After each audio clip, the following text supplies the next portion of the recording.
joining me for our final craft of this video series. We've had a lot of fun making these videos for you. Today we are going to do a Christmas tree topper.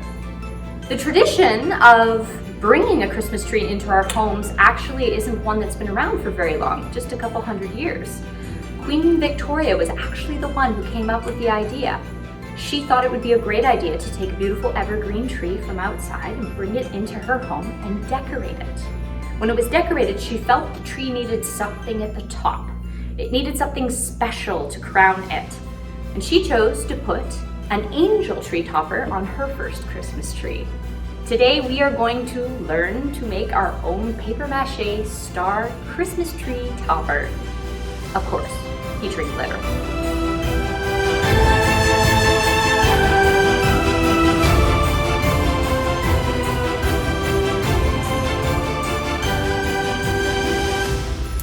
First thing you're going to do is you are going to cut down your cardstock to make sure that it is a perfect square. This one is 8.5 by 8.5, and that's definitely ample for this decoration. Now we're going to do the same steps as we did with the star for the star garland. So it's exactly the same, and we actually don't even have as many steps as we do for that star. So we're going to do the exact same beginning steps. So we're going to fold up to the top. Make sure this is nice and crisp. It's even more important that folds be very crisp for this one because the cardstock is so hard to work with. Again, same thing over here. Just do your best. It is quite tricky.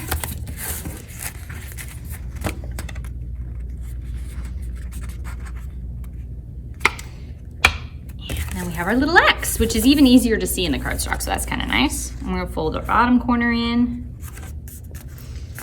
Make sure we have a nice crisp fold here.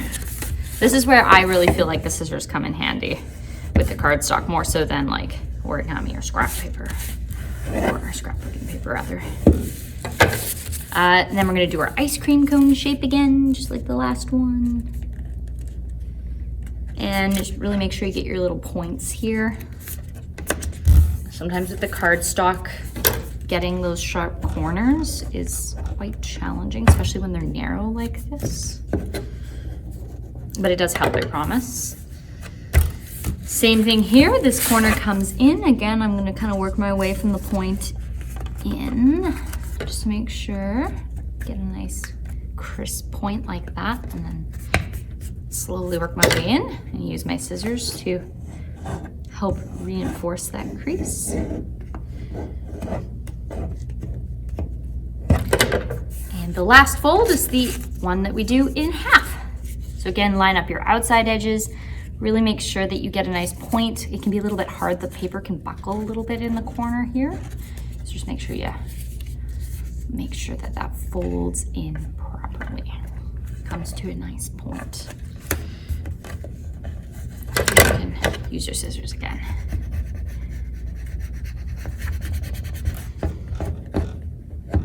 You could also use a ruler if you have one.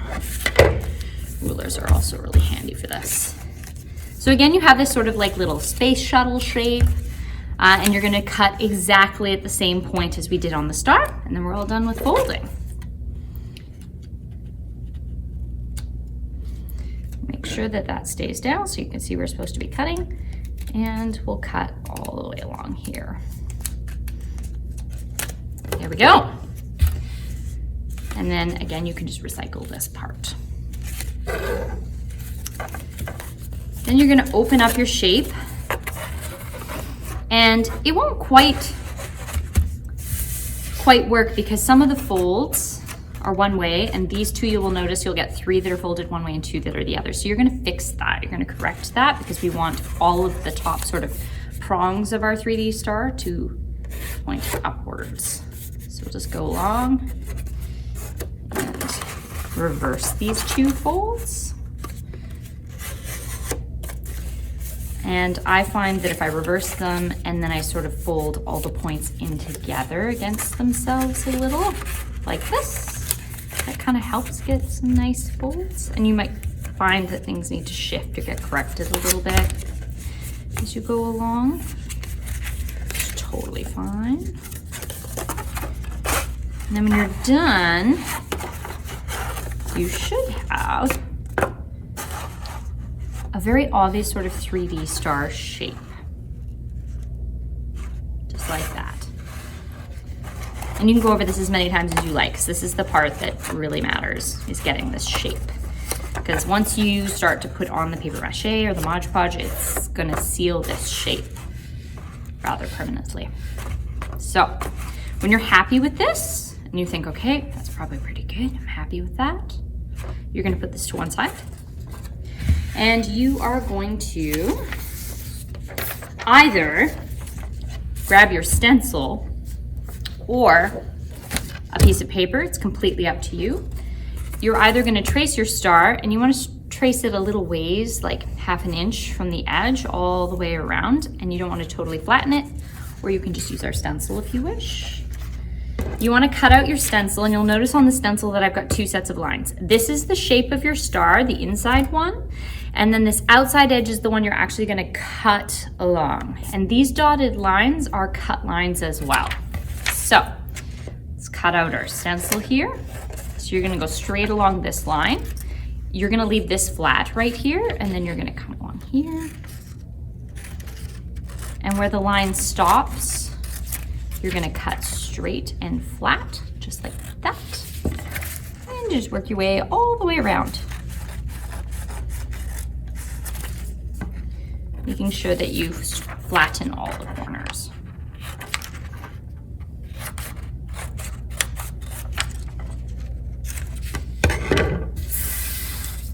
When you're done with your stencil, it should look like this. So every point has been squared off. And you can still see your dotted lines. Next, you are going to take the paper that you would like to use as the back. Again, it should be cardstock paper. You can use other paper, but the stiffness of the cardstock is really going to help your star stand up on top of your tree. And you are going to trace the backing. So you're going to trace the outside edge here, and you're going to cut the whole thing out.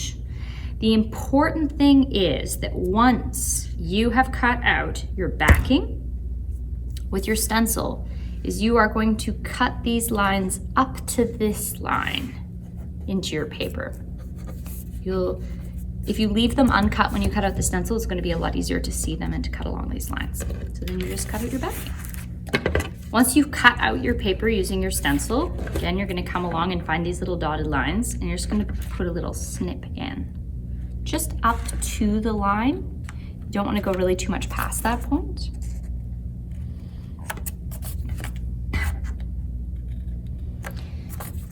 All the way around so that you get all 5 of them. It might help you too with your stencil to just gently mark once you take it off, sort of roughly where the pencil line is here. You don't need to, but it might help you.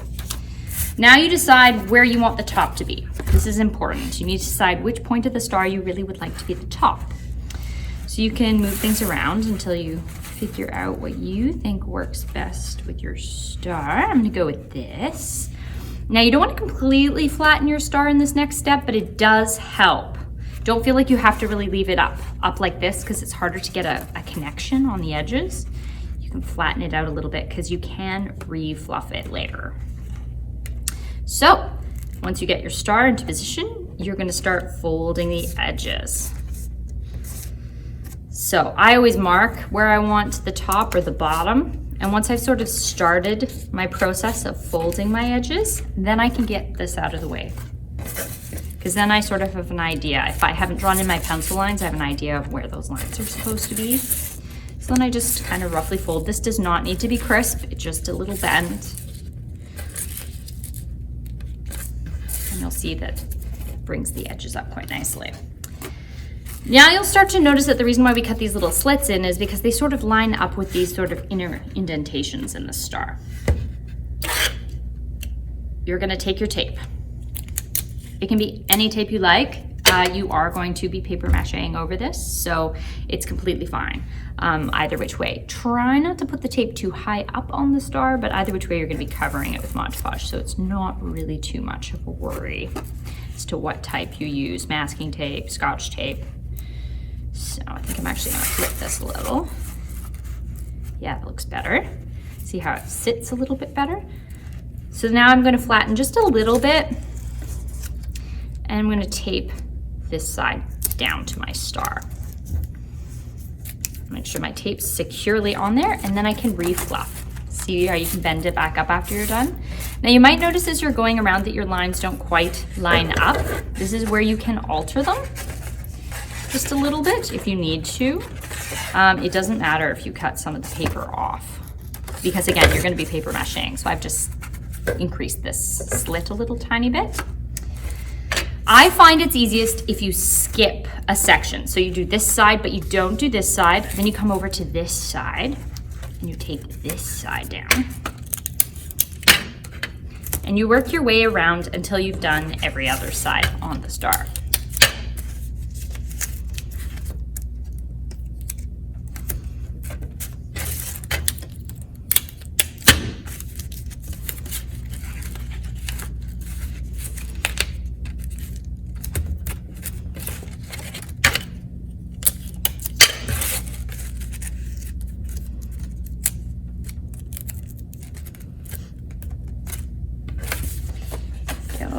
And now you can sort of re-fluff things a little bit. Might run away from you like that, but you can re-fluff things a little just to kind of increase the depth of your 3D star by giving it a little squeeze.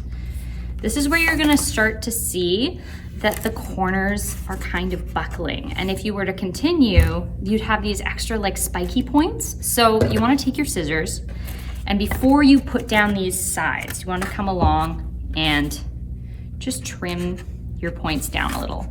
So I find it sort of easiest to kind of cut this part back a bit, and then come from this angle and cut that way a little, so that I'm gonna get a flusher point.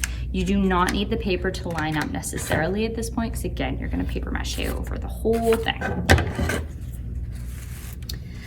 Once you put tape all the way around, and you've trimmed off the corners a little bit, you'll probably have like some gaps like this, or even like this, where it just doesn't quite fit.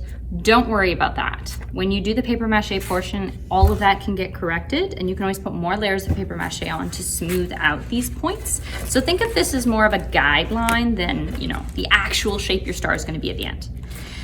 The next step is you have to decide which part you want to be the top. So just have a little look at it, see what you think. I think maybe that looks like a great top point. So I'm then going to come down to the bottom, and I'm going to cut the part that the Christmas tree comes into. So you want to cut a reasonably good sized V into the bottom of your star, like that.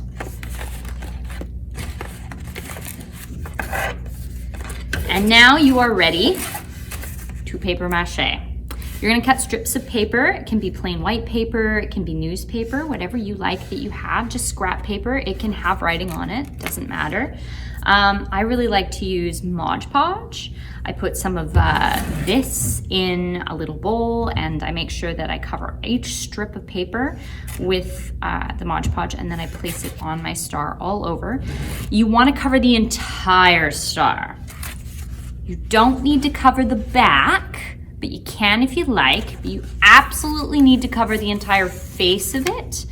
And as you go along, I recommend that you just kind of sort of pinch the corners to sort of re-fluff your star, and be careful with the opening that you don't get too much in the way of heavy paper or anything. I wouldn't try and fold the paper over into the space too much, because you want it to stay a reasonable size. And once your paper mache dries, it's gonna be really hard to cut this bigger again. When you've covered it and you're happy that it's completely covered with little strips of paper, I'd recommend each strip be no longer than the sort of widest side of this star. They be quite narrow all the way over. It's just easier to maneuver small pieces of paper than it is really long strips on something like this. Once you have done that and you're happy with it, give it a little squeeze, make sure that it's as puffed out as you like, and then leave your star to dry overnight. When your star is dry, it's gonna look something like this. You can see I've used quite narrow pieces of paper. You can still see the ridges of the paper a little bit, but I have covered the whole front face of my star, but I have not covered the back. Your next step is to pick some paint that you would like. I really like just using the Deco Art dollar store paint. It's really inexpensive. You're probably gonna need to apply 3 coats of this. So don't be worried if you get the first coat on, and the Mod Podge is kind of, as you can see, it's a little shiny. So it is a little hard to get the paint to stick, but after the first coat, it's gonna stick really, really well. So you paint the star the color you would like it, and you let that dry. Then you flip it over, and you paint the back. If you want the back to be the same color, you paint that and you let that dry. So you've got about probably 2 days of drying here for each coat of paint that you're gonna put on this. When you're done painting your star, you're going to take glue, liquid glue. And you're going to take your paintbrush and you're going to paint the entire surface of your star with liquid glue. Again, I like to use the clear stuff, but you can also use the white stuff as well. And then you're going to sprinkle your glitter all over wherever you want it. You could do patterns at this point. If you wanted and you just like the painted look of your star, you don't have to do this step. You could do any pattern you like. You can put glitter on the back if you like. I just left mine painted, so you can see that this is about 3 coats of paint on this star. And that's how many it took for me to get that solid gold color on the back. And then I just added my liquid glue and voila, sparkly. And here we are. Here's our finished product. Very glittery, very festive, very fun. And it's quite light too. So it's not going to be something that if you're bringing home a real Christmas tree will sort of bend the top branches when you place it on top. I find sometimes tree toppers can be a little heavy. This one's very light. I hope you had a lot of fun joining us and crafting with me this Christmas. On behalf of everyone here at Kaleidoscope Theatre for Young People, we wish you a very happy holiday.